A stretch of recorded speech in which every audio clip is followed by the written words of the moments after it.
국민의힘 수석대변인 허은하입니다.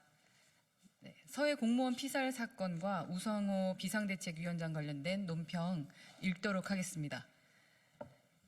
서해 공무원 피살 사건, 문 정권 개입 정황, 진실은 반드시 규명해야 합니다. 서해 공무원 피살 사건 당시 국방부와 해양경찰청이 과거 청와대의 지침에 따라 희생자가 자진 월북한 것으로 판단된다는 발표를 했다는 보도가 있습니다. 국방부는 16일 입장문을 통해 2020년 9월 27일 청와대 안보실로부터 사건과 관련한 주요 쟁점 답변 지침을 받아 최초 발표에서 변경된 입장을 언론에 알렸다라고 밝혔습니다. 북한이 우리 국민에게 총격을 가하고 시신을 불태우는 만행을 저질렀다는 국방부 최초 발표가 청와대의 개입 이후 뒤집힌 것입니다. 한반도 종전선언을 추진하던 당시 청와대가 북한의 심기 보좌를 위해 우리 국민을 월북자로 했다는 탈바꿈시켰다는 정황 증거는 이미 여러 차례 제기되었습니다. 2020년 6월 민주당은 6.15 공동선언을 기념한다며 종전선언 촉구 결의안을 발의했고, 이어서 9월 문재인 대통령은 UN 화상총회에서 한반도 종전선언을 제안했습니다.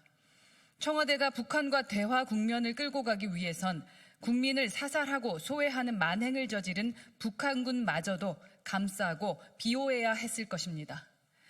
군 관계자에 따르면 사건 발생 직후 군 내부에서도 자진 월북 추정이 성급하다는 의견이 있었으나 청와대 안보실에서 함구령을 내렸다고 보도했습니다.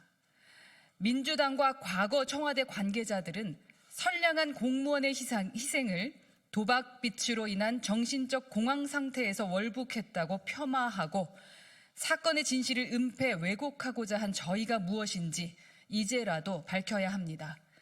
윤석열 대통령은 오늘 이 사안에 대해 정치 권력적으로 해석할 문제가 아니며 고인과 유족들의 억울함이 없도록 하겠다라고 밝혔습니다. 사실이 권력에 의해 좌우된다면 그것은 진실도 정의가 아닙니다. 국민의힘 역시 윤석열 정부와 함께 진상규명과 희생자의 명예회복을 위해 최선을 다할 것입니다.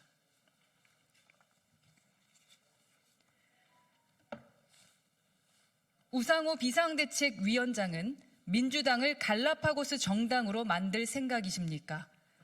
우상호 비상대책위원장이 오늘 문재인 정권에서 있었던 이재명 의원, 박상혁 의원, 정영애 전 여성가족부 장관의 범죄 의혹에 대한 사법기관의 수사를 기획된 정치보복 수사라고 했습니다. 기획이라는 발상 자체가 민주당이 법치주의 국가에서 범죄에 대한 수사권을 얼마나 우습게 보는지 여실히 드러냅니다. 정치보복은 문재인 정권에서 적폐청산이라는 명칭하에 공공연히 자행됐던 것을 온 국민이 알고 있습니다. 윤석열 정부에는 범죄 의혹에 대한 수사만 있을 뿐입니다. 민주당은 현재 진행 중인 수사에 영향을 미치기 위해 문재인 정권에서 만연했던 기획된 정치보복, 이러한 수식어를 붙이는 것을 지양하길 바랍니다. 국민께서는 지난 대통령 선거와 지방선거에서 민주당을 심판했고 그 결과 민주당은 비상대책위를 구성했습니다.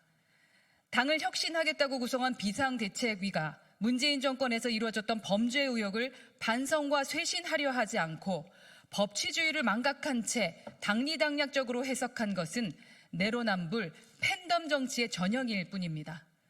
그렇기에 우상호 위원장이 구성하겠다는 수사대응기구는 민주당을 민심과 동떨어진 섬에 고립시켜 퇴화하는 갈라파고스 정당으로 만들겠다는 것으로밖에 볼 수 없습니다. 국민들은 민주당 내 각종 범죄 의혹에 대한 진실을 알고 싶어 하십니다. 이재명 의원의 가족과 연루된 범죄 의혹은 현재 백현동 개발 특혜, 성남FC 후원금, 부인 김혜경 씨 법인카드 사적 유용, 대장동 개발 사업 특혜, 장남 불법 도박 및 성매매, 경기주택도시공사 합숙소 관련 등 질비합니다. 박상혁 의원과 관련된 산업부 블랙리스트 의혹도 반드시 실체 규명이 필요합니다.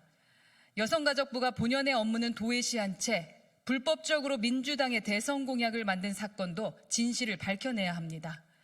대한민국에서 그 누구도 범죄 의혹에 대해서는 취해법권이 있을 수 없습니다. 우상호 위원장과 민주당에 고합니다. 윤석열 정부에는 범죄가 있는 곳에 수사가 있을 뿐입니다. 이상입니다.